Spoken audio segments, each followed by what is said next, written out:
So I was looking it up. This is the first time Fozzy's going to be in Regina in almost exactly 5 years. So I have to ask, what did we do wrong last time that it took 5 years to come back? It's not what you did wrong. It's what Fozzy did right. That's one of the things about the Judas record just becoming so popular, not just in the United States, but worldwide, including Canada, including Regina playing Judas all the time on the Wolf. It enabled us to tour for almost 19 months on the back of the Judas record, play a lot of countries and places that we've never played before, and return to a lot of countries and places and cities like Regina that we haven't been to for a long time. We're getting ready to go to Australia in a couple of weeks. We haven't been to Australia in 5 years either. So it's just one of those things that the band is on a completely different level now. So all of the places that we've been in the past want us back, and all the places that we haven't been want to see us for the first time. So it's just a really cool vibe for us, and it's a great time to be in Fozzy. And we're really, really excited to come back to Canada and come back to Regina. I was going to say, for a Canadian kid like you, it's got to be similar to your wrestling days. You got to be, I'm sure it's exciting to get to do these Canadian legs because there's so many dates and towns and places that you can play that want Fozzy in the States that for you, it's got to be nice to be like, all right, we're going north. Like I said, I mean, you can always tell, like, for example, Judas, the song, when it came out, that's the best thing about social media. I start getting tweets. I just heard Judas on the radio in Toronto. I just heard Judas on the radio in Edmonton. I just heard Judas on the radio in Regina over and over and over again. So now you're like, okay, we've had great shows in Canada in the past. We've always had a great fan base in Canada, but now we're getting that radio play. And people say, rock radio is dead. It's really not, as you know. And it's very, very influential and very important to have it, because when you have it, it adds to the amount of people that want to see you play and makes the shows bigger and better. And we really found that out in the States.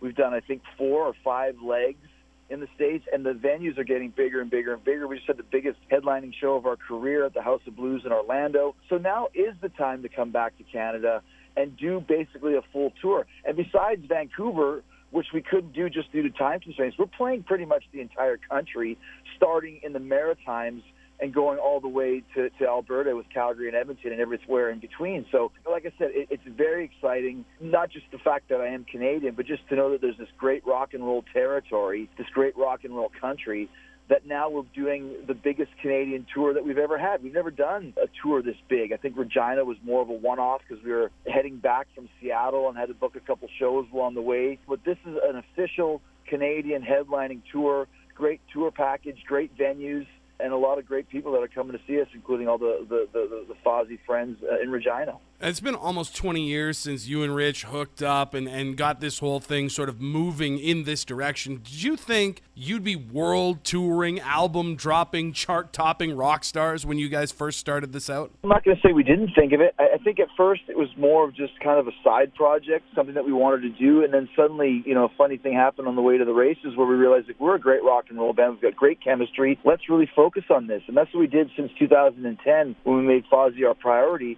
And here we are, 7, 8 years later with the band, the biggest we've ever been, with a legitimate hit record, a song that's synonymous with our band. We have this song like You Shook Me All Night Long or Enter Sandman or something that's synonymous. Like I said, when you hear Fozzy, that Judas is their song. And I think once you get that, suddenly you go to a different level. And then following it up with Painless and now Burn Me Out, 3 top 10 singles in the States, which is not easy to do. Hundreds of thousands of sales. Those are actual sales, which, of course, as you know, is also quite unheard of in 2018, and millions of streams, tens of millions of streams. Now that we're at this point, world touring is just the way it is. And, I didn't get in this just to play bars my whole career, which is fun. There's nothing wrong with playing a bar. Some bars are great, but you do this to build your fan base, constantly grow, and move from the basement to the bar, to the venues, to the theaters, to the arenas, to the stadiums. And as long as I can continue to see the band grow, I know what we did in Regina last time, and we've already surpassed that, and we're 6 away from the show. So I'm expecting to sell out in Regina, and I think that's something that we never would have done 5 years ago.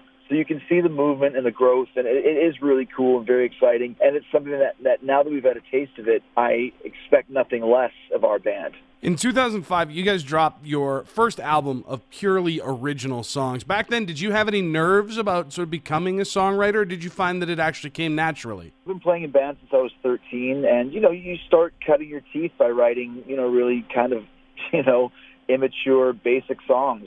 So I had a song called Sour Grapes and City Nights and Baby Psycho and those type of things. But it helps you start refining how to write lyrics, how to write melodies. And even if it's, a really bad song, you're still writing something of your own. Obviously I'm in a band with Rich Ward, who's one of the best riff writers in rock and roll today. So mostly I was writing lyrics. He was writing melodies and the riffs, and then we combined with Johnny Andrews, our producer on the Judas record, and suddenly I'm not singing my lyrics anymore, I'm singing his lyrics. And it's a little bit hard at first because as the singer, you're like, well, I write the lyric. And then you realize it doesn't matter. All that matters is what's best for the song, and also I'm the guy who has to sing those lyrics. I have to internalize them, make them my own, and really feel what I'm singing. So I take the lyrics that Johnny wrote and kind of, how do I feel about this? What is, Judas about, not about a biblical guy betraying Jesus, it's about betraying yourself, the Judas in my mind. And that's kind of where you really get into it. And it's like, okay, I don't know what Johnny really meant when he wrote these, but I know what they mean to me, and I know how they feel when I have to sing them. And I really feel like Geddy Lee when he has to take all these Neil Peart lyrics about trees and Bastille Day and 2112 and Xanadu. He's probably like, what the hell are you talking about? But I have to sing them, and I have to commit to them, and I have to make them work. And when you can do that, then you have a great songwriting team that creates great songs and great music, and it really, really doesn't matter if guy A wrote it or guy B wrote it. It just matters what's best for the song and what's best for the team, which is your band. So for folks that missed it 5 years ago, or you said it, this is the world of social media. This interview is going to be on Twitter and Facebook, and people are going to hear it all across the tour. For anybody who's never been to a Fozzy show, what does it look and feel like to be there live? It's rock and roll with a smile. We don't have a problem saying that you will have fun at a Fozzy show. Very electric, very energetic. We expect a lot from our audiences, too. We don't have dead air.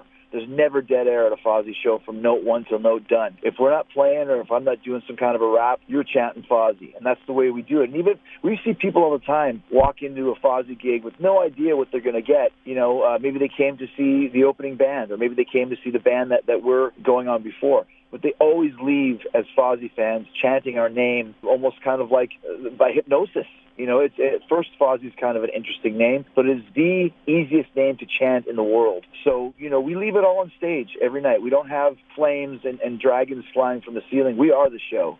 It's Van Halen in 1981. Everybody's having a great time on stage, and we expect the same for everybody off stage, chanting Fozzy, drinking some beer, jumping up and down, showing your boobs, whether you're a girl or a guy, we don't care. Just come and have a good time, and that's what it's all about for us. And we have a great reputation as being a fun band that gives you a great show, a highlight show every single time we play. And I'm excited to bring that back to Regina. He's a New Japan Pro Wrestling Intercontinental Champion. He is a top-level cruise promoter, and most importantly to us, he is the lead singer of Fozzy, coming to Regina December 2nd. The best part of all is I am from Canada. I'm just from down the road in Winnipeg, so I won't make fun of your city's name like everybody else does. I was just talking to Michael Starr, Steel Panther, and oh my gosh, you would have thought, you know how Regina is perceived by Americans. So I can promise you, as a fellow Prairie Canadian, I will never call your city anything other than the way it is supposed to be pronounced, which is Regina. Not Regina, not something that begins with a V. It's going to be Regina, Regina, Regina. This is already going to be the best show of the year then.